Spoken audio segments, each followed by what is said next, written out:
G'day everyone, Jackson here. Welcome back to the daily endeavours for the 8th of January. So we've got a 10 steel set, deconstructing items at a woodworking table, furnishings, damage to siege weapons, a trial, and a Wretched vitality item.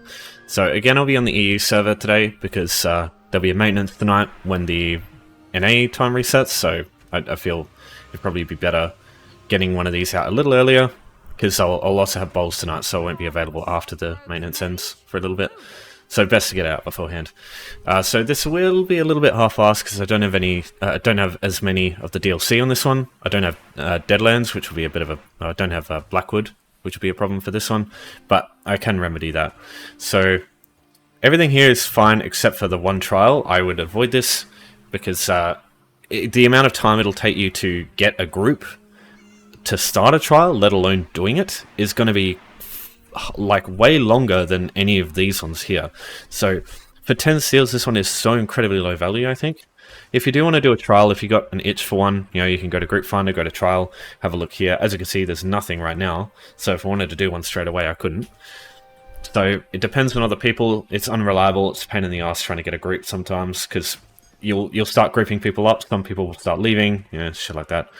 And these also require DLC if you want to do trials with most people, because the majority of people do cloud rests and shit like that. So I don't recommend doing this one. I think it sucks for a 10 seal especially.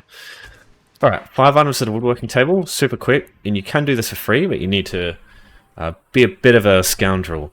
So the two normal ways, I'd say, you can use standard materials to make a bunch of bows and deconstruct those. So you need 5 bows for 15 sanded maple or a bit more of other resources, and then 5 star materials. So standard materials you can get from guild stalls all over the place. They're very cheap in large quantities all over the place. And then star materials you can get from carpenters right next to woodworking stations. You can get all the base, like the racial styles for 15 gold a piece, and in infinite supplies, so you never have an issue with those. If you do a lot of writ, you will probably also have a bunch of intricates to deconstruct. You can use those instead. I don't have any on me here because this character's still on in the works. The free version, though, the one that you'll have to steal stuff, but everything you need is available here in Vocal Guard. So come to. There's other places, but I prefer Vocal Guard because just the simplicity of it. So Crystal Vial, Bright Steel Armory, and the Fighters Guild all have a bunch of woodworking items. Stuff or Arcana does have a couple too, but trying to steal stuff in there is a little bit less. It's a little bit more volatile, I'd say. Alright, so if you come here, when everyone's looking away, you can steal these things here. Normally there's 3 here. There's 3 saves. There's only 1 this time. RNG has not been in our favour, but that's alright. So we'll grab that one. We'll go to Bright Steel Armory. There'll be a bunch of bows in here that you can steal. You have to be a bit careful because the people in here will move around and watch you. Just got to make sure you hide. Grab this bow, go around here, go to this corner, make sure this guy's not moving. Grab the bow. That's 3. There's also... Oh my god, the RNG is shit in this one. So there's normally 2 bows here as well. There's normally another bow here. There it is. So you can steal those ones. If you've got medium armor on a character, I'd suggest using them. Using the Improved Sneak passive reduces... you can get closer to people without them spotting you, and it'll mean that you don't get a bounty if you're not spotted. So it can be quite helpful. But yeah, you can do this with a light armor, you just have to be very careful. So there's also a staff here. There's usually 2 staves on this. I think there's also a stave on one of these benches sometimes. I don't often see that one though. Yeah, this is, fun fact, this is like the Ancestral Oldmart style, which is kind of cool. It's been there since the early days, that one.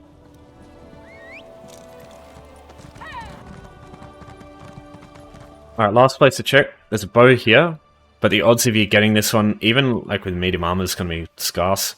Because there's this woman here that just watches you the whole time. So I wouldn't recommend that. What I would recommend is coming in here, coming to this corner here where the strongbox is. There's these shields here. These are all right for the picking. You just got to be careful with this guy. When he's turned around, just wait a second before the... whoops. Yeah. Before you take anything, just wait a second for the hidden thing to come up, because sometimes it'll go hidden and you'll immediately go detected. I find this happens sometimes. If you're right on the cusp of someone's vision, sometimes sometimes you'll get spotted, and then go hidden and get spotted constantly like that. Except, like, there's like a sweet spot where it'll just get stuck in an infinite loop of getting spotted and hidden, spotted, and it's just silly. Sometimes, oh yeah, there's a bow here you can steal as well. If Melaneth isn't here, you can steal that one too. So yeah, there's tons of stuff you can steal in here. Just takes a bit of running around to find them. And takes a bit of patience while you wait for the people to move around. Once you've got your items, come to the woodworking station, grab your 5 items, and deconstruct. And you're done. Now, they'll pretty much always be CP 140 gear. I don't know why, but for as long as this game's been around, they haven't updated armor and weapons that you can take from the environment to be CP 160. I doubt they ever will, because they don't go back and they don't really give a shit about like old content usually. But yeah, it's just quite interesting. You do occasionally get like green items, and they will sometimes be max level, but it's very rare.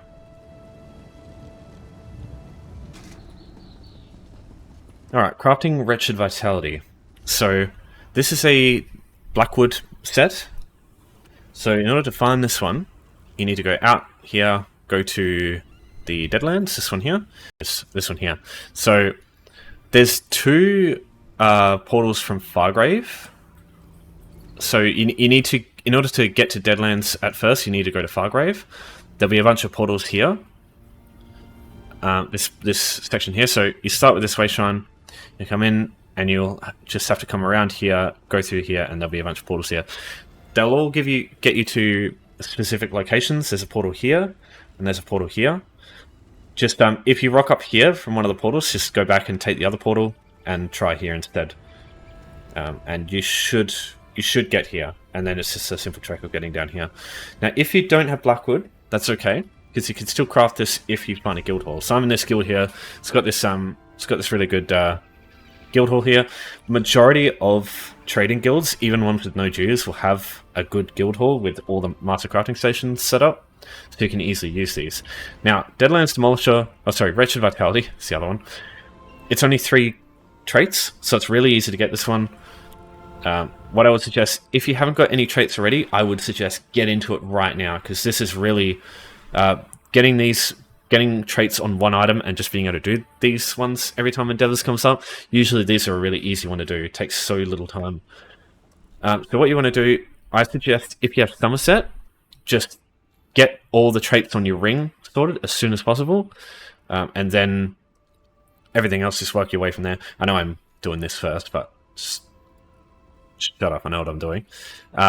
Do as I say, not as I do. Yeah, you can do that. If you don't have jewelry crafting, or if you don't have Somerset, you go to the blacksmithing station, and I do the same for the dagger. As you can see here, I'm going through the dagger as well. Yeah, either of those, because daggers is only 2 ingots and a star material, and then the ring is just 2 pewter. So it's very little resources to make these things, and so you just go DLC zones, and then Wretched Vitality will be at the bottom, just here. You go Wretched Vitality ring, just craft that, and that'll be it done. The Wretched is a really good set. If you wanted a sort of starting PvP build, I would use this with Rallying Cry. Rallying Cry. These 2 together. A Mythic and then a Monster. Because Wretched gives you tons of resources constantly. Gives you 400 stamina and magicka recovery, which is just nuts. Basically, you'll never run out of resources. It is a bit overkill for people who get more experience with PvP, but for people who just want a simple build that they will just like not be useless, Rallying Cry and Wretched, and then like a monster set and a mythic like a Mark and Ring of Majesty, and you'll become competent if you practice with that sort of thing. Just practice, and you'll be good. And you know, you can also use it in PvE if you want to do solo content to try and solo like story, like dungeons for stories on your own. This could be a good one, because it just means that when you have to deal with like mechanics like trying to deal with heavy attacks, blocking and shit like that, you'll just you'll have an easier time generally, I think. But it's not really necessary in PvE. I never really have times where this amount of resources really is going to be a problem. Yeah, just my 2 cents. But definitely, and especially in PvE, since blocking will remove your stamina recovery, like turn it to 0, that does become a problem, because it means that you don't really get any benefit out of half of this set. But that being said, you don't block all the time, and it is still a lot of resources, and it's very easy to use. So it's a good set. Definitely one of the better crafting sets that this game has to offer, because boy, there's a lot of fucking terrible ones. Alright, so next up, we'll talk about furnishings. For this one, you want a house. I know I haven't actually crafted a vitality item. I just want to do this so that if I do these two, when I do the siege weapons one, it won't show progress. I just want to show you that you can progress it this way. It's the same thing as always. If you want to, just skip that if you've already seen that shit. But I'm just going to show you the Golden Saint strat. Vitality. So I'm just going to leave this one blank so that I can show these. Yeah, if you're wondering why I didn't do that, that's why. Alright, furnishings. This one, you're going to need a house first of all. If you don't have one, don't worry. There's a very easy way to get one. Come back to Vocal Garden Oridon, situation that you start with. Just go slightly northwest. You'll see there's a house I own just here. This one. Morris Kiss. There's a lady here you can talk to named Philande Demery. She's like a Breton lady with blonde hair. She'll give you a quest, and if you complete the quest, you get a house. The house that you get depends on your alliance. You'll get Rosy Lion, Ebony Flask, or Mara's Kiss. This is Ordinary Dominion, this is Ebonheart, and this is Daggerfall Covenant. Just depends on your character's alliance. So this one here would get Ebony Flask because she's Ebonheart packed. I really do suggest, if you haven't already, just create a level 3 Ordinary character and do this quest so that you can get Mara's Kiss, because this house is really fucking useful, because you can travel to this at any time, anywhere, and it basically means you can get out of just shit where there's not a wayshrine nearby, and just cuts down how much time you need to move around and do stuff, because you've got this wayshrine right here that you can use straight away once you get out. And then the other thing you need is a furnishing. Now, the houses that you get for free, these 3 that I've talked about, they all do actually have a free item in them, so you can do them with that. But if you want to just speed it up just a little bit, what you can do is come to this guy here, either in Skywatch in Oridon, or he's in Kanathi's Roost in Mistral, right here. If you want to know how to get hit to these places, just ask me, I can explain it. But yeah, I just feel like I'd be wasting time there. Melody, he has a bunch of stuff. All these items here for 100 gold a piece. Now, I think it is worth it purchasing maybe 10 of these for 100 gold. So spending 1,000 gold, and after that, you'll never have to spend that money again. You hold on to these 10 wood cutting blocks, just put them somewhere in the bank on a random level 3 character, mule, something. Just don't get rid of them. Just keep them on your inventory. Do keep them in your inventory. Don't just put them in the house. I mean, you can if you want, but you want to keep them in your inventory just to make it a bit quicker. I'll show you why. So I've got these on this character. So I've just got 10. So I just hold on to them until I'm ready to use them. But yeah, this guy here always... I'm pretty sure every furnishing vendor has these, and you can find them all over the place. But this guy is probably one of the easiest to get to. So if you know of any like easy ones to get to, ones that are right next to a starting wayshrine, let me know. But I'm pretty sure these are the easiest ones to get to, just Melodique in these 2 locations. So yeah, just buy a couple of these, and then go back to your house. So go to map. Houses, collected, and just pick the one you want. They all have the same little candle in them that you can use. So once you get in, so this candle is the one I was talking about. This is the one you start with for free. That comes with the house. So you press the button at the bottom right there, the housing editor button. Go to... So you can pick this up. If you place it back down over and over, it doesn't do anything for the Endeavor. They have to actually be in your inventory and placed into your house from your inventory. So that's why this is a bit... that's why I buy these wood cutting blocks. So they're in structures here. Because when there's a stack of something in your inventory, when you place it, you can just keep placing them over and over. If there's one item in your inventory, not in a stack, if there's just a bunch of items, you have to go back into this inventory screen every time to pick each one. It's not a big deal, but it just makes it a little bit quicker, because as you can see here, yeah, you can just place them. And then when you're ready to go, you can just press the undo button at the bottom left there and put them all back in your inventory, ready to go for next time. So yeah, in this case, if you just want to use the candle, just put it in your inventory, go to lighting, bring it back out, and just place it on the floor. And you just do that 5 times. It's just a little bit slower, that's all. So yeah, you don't have to buy those wood cutting blocks. It just makes it a little bit quicker. Touch off it again. Okay. Damage to siege weapons. So if you don't want to do the Wretched Vitality option, or one of the other options for some specific reason, you can do this one instead. It will be a bit expensive though. Well, not super expensive. You're basically trading 700 or 900 gold. Yeah, how much for one of these? 750 gold. You're basically trading 750 gold for 10 seals to do it relatively quickly. So you buy a couple of these here, these 5-volt ballistas. You do, when you level characters, you do get the defense crate, the shielded defense crates. These have some 5-volt ballistas in them, so you can use those, but it's a one-time thing. So, and they do run out. They have like a durability, and it degrades over time when they're active. So what you want to do is we are heading to this location here. So it's the same thing for all 3 alliances. There's a area near one of the scroll keeps in each way. So over here it's Ebonheart Pact. Ordinary Dominion, you'd go here. And then Daggerfall Covenant, you'd go here. This one here.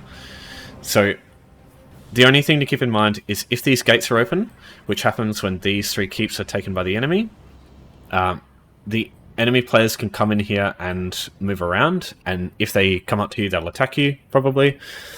But I wouldn't think they would like bother coming to these locations. There's nothing of value there.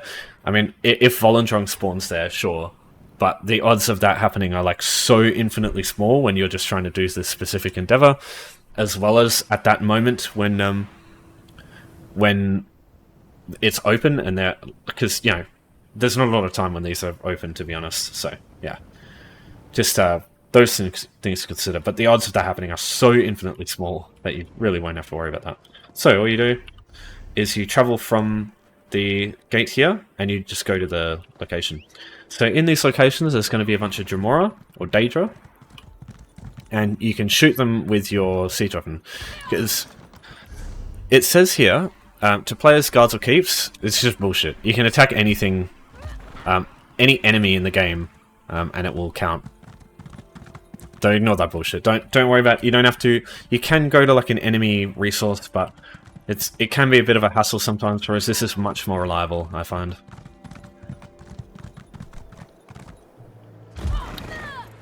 Okay, so there's like a sweet spot you got to hit where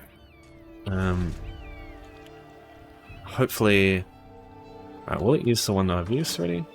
So there's a bit of a sweet spot you got to find here-ish, because these ballistas have a range. Oh yeah, I hit one. So what you want to do is you want to hit them, and then you want to let them reset. So best case scenario, you hit all of them at once, and you'll pretty much do this straight away.